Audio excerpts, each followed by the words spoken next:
Committee. We don't have to do our Governor Lee order, but I do want to check roll. I am here.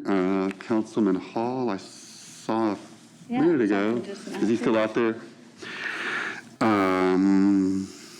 Vice Chair Hancock is here.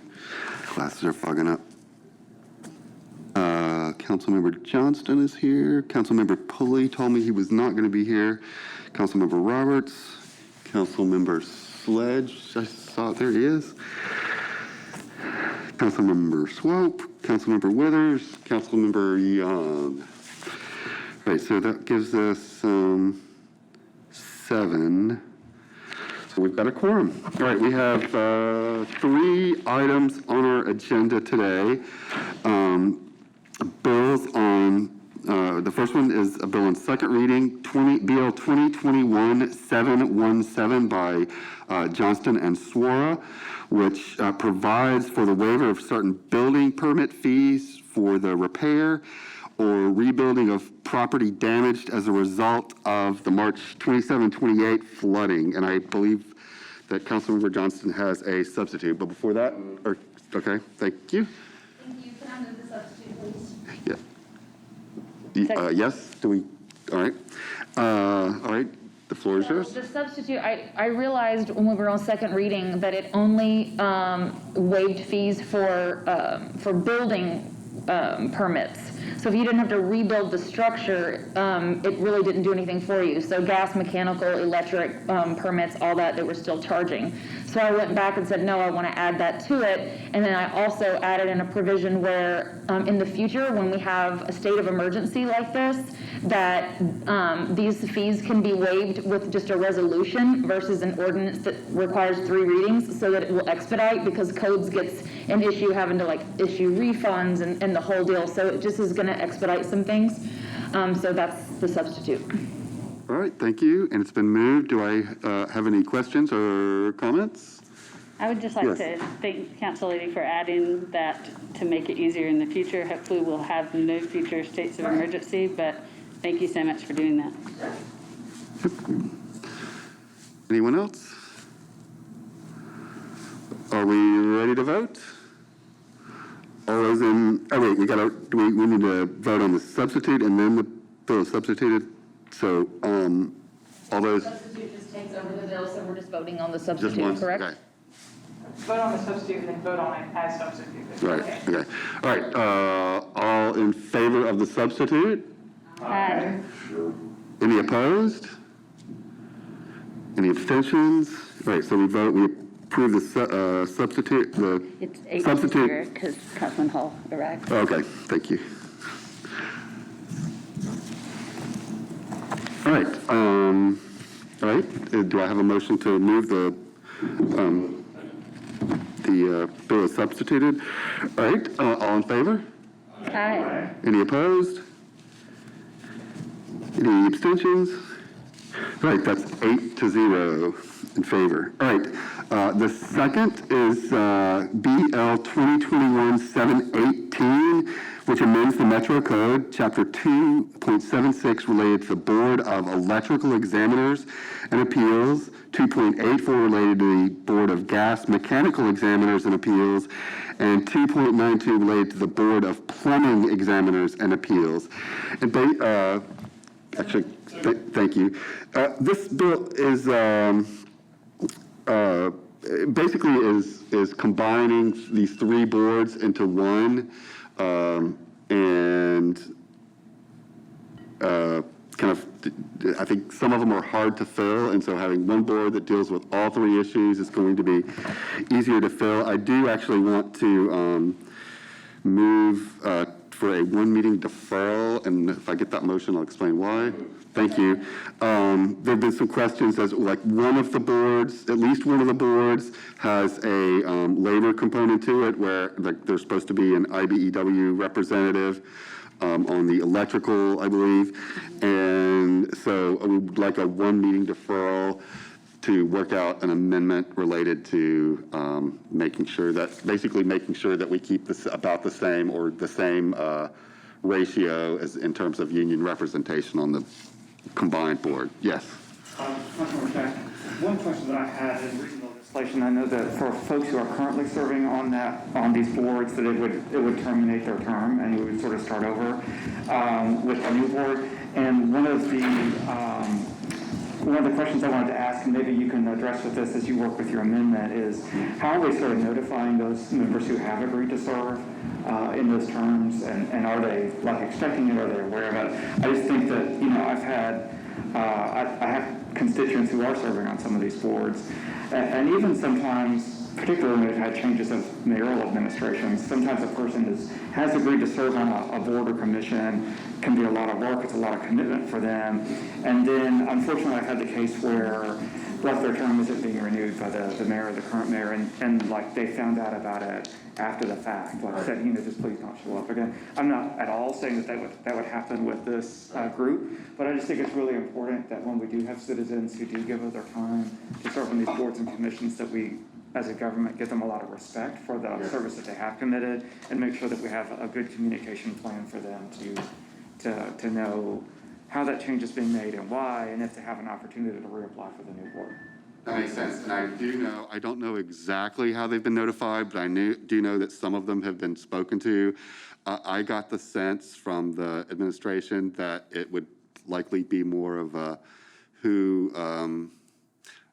I got the sense that it wouldn't be an issue in terms of like, it's already kind of getting hard to fill some of the spots, and that there are probably some folks that are okay stepping off. But your point is well noted, and I'll touch base with them and with codes to make sure that we are as respectful as we can be. Anybody else? Yes. Thank you, sir. Just out of curiosity, who instigated this? This came from out of the administration? It came from the administration, yes. All right, thanks. Uh-huh. All right, anyone else? All right, and remember that the motion on the floor is a one-meeting deferral. All those in favor of the motion? Aye. Any opposed? Any abstentions? All right, it is deferred 718 is deferred one meeting, 8-0. All right, the third bill is BL 2021-720.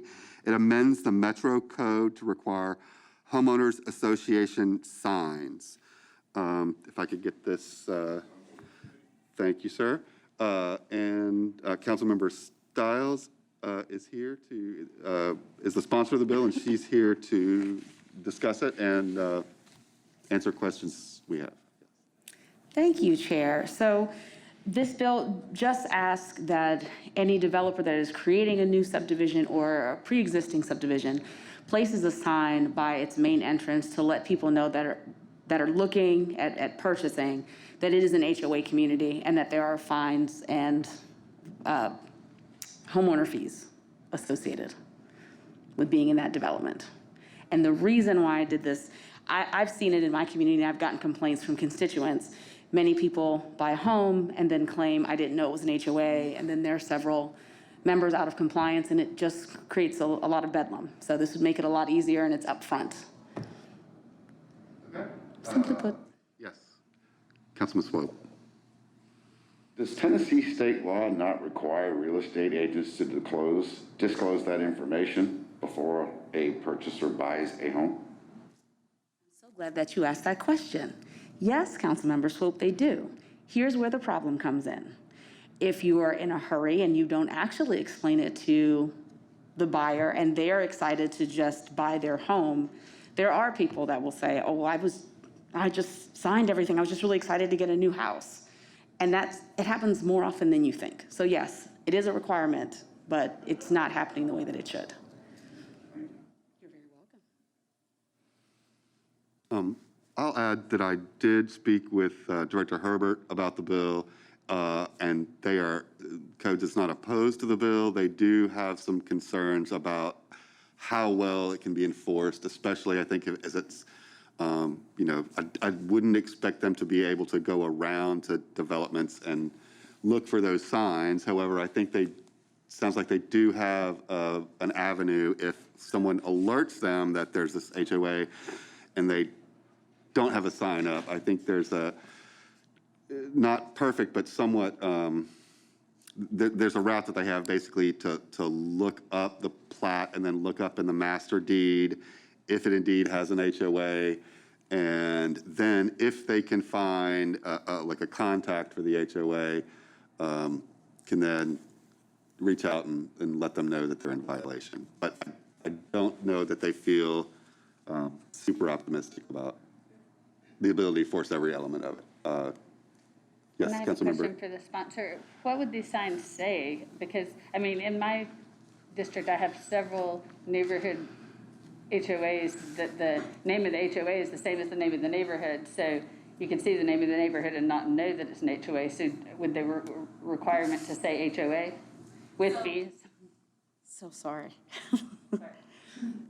So in the bill, it says that the sign requirements and that it says that it is an HOA community. So it's not just about seeing the name of the neighborhood. There's a sign that says this neighborhood is under an HOA that has CC&Rs and also has fees associated with it. And the onus is on, as I said, the developer who creates the subdivision, or if it's existing, then the HOA will put that sign out. And are these permanent signs? Yes. Thank you. Councilmember Johnston. Penalties for those that are found that have not put the sign out? So, to Councilmember Cash's point, if codes goes out, then they would fall under the $50 penalty. However, with HOA CC&Rs, that is something that can be added to existing CC&Rs to cover whatever they determine the fine would be. And does it go back to the original developer if the properties have traded more than once? This actually is who the current HOA is. Because once the developer gives it over to the HOA, then they're out of it entirely. So for pre-existing, it would be on them. So it would go, like, if an HOA, when the developer hands it over to the HOA, the sign would need to go up, or it would need to go up, like, when they start selling? It needs to go up when the developer builds the community and starts selling units. The onus is on them. If it's pre-existing and the HOA is there, they will take care of the sign. Okay, Councilman Swope. Very clear. This is retroactive. Yes. So all HOAs currently need to put a sign up now. And in the cases where a subdivision might have a big elaborate stone encased gate, they're going to have to redo that whole gate. You wouldn't have to redo a gate. The sign is, I think it's no smaller than 12 feet, I think, across, and, thank you, 12 inches. Sorry. 12 inches. 7 inches. Yes, so they can put that outside of the gate. It can be right when you come in the gate, but it needs to be very clear when someone comes in that they can see that it is an HOA community. Okay. Thank you. Anyone else? Yeah, Councilman Withers.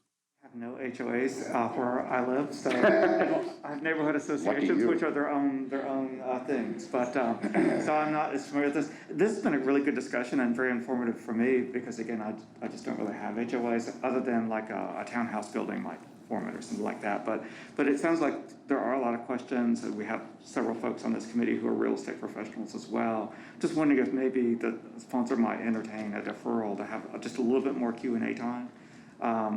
I think it just even for me, like I said, because I don't work with this a whole lot other than townhouse developments sometimes, just, want a little bit more time to digest it and think through some of the questions that have been raised.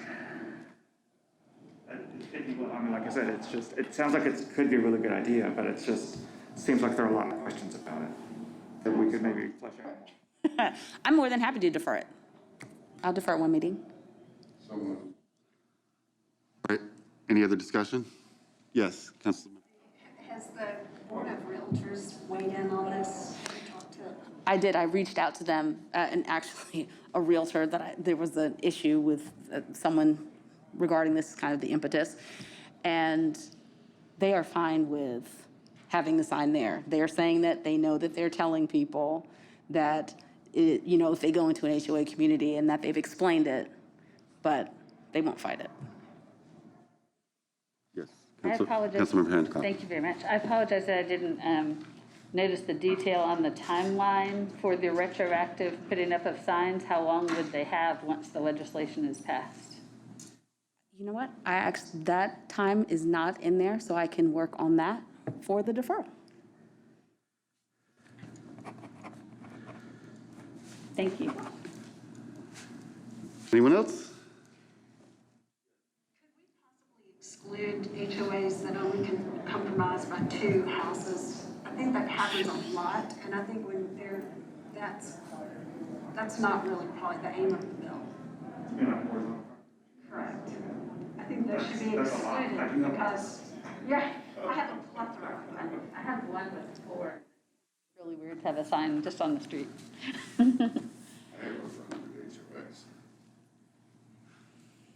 Okay, where are we? Anybody else? All right, are we ready to, is this did I hear, is it one meeting? Did I hear that? One meeting deferral? All those in favor of a one meeting deferral on 7/20? Aye. Any opposed? Any abstentions? All right, and so we recommended a one meeting deferral, 8-0. I will remind y'all that, as I told you last time, and I think that Director Womack sent us a flyer, that there is a public hearing on at the Music City Center on the Speedway proposal on May 11th, which I guess is a week from today. I think it's 6 o'clock. I'm sorry? 5 o'clock. Thank you, Councilman Sledge. 5 o'clock here at Music City Center. Anything else for the good of the group? All right, thank you.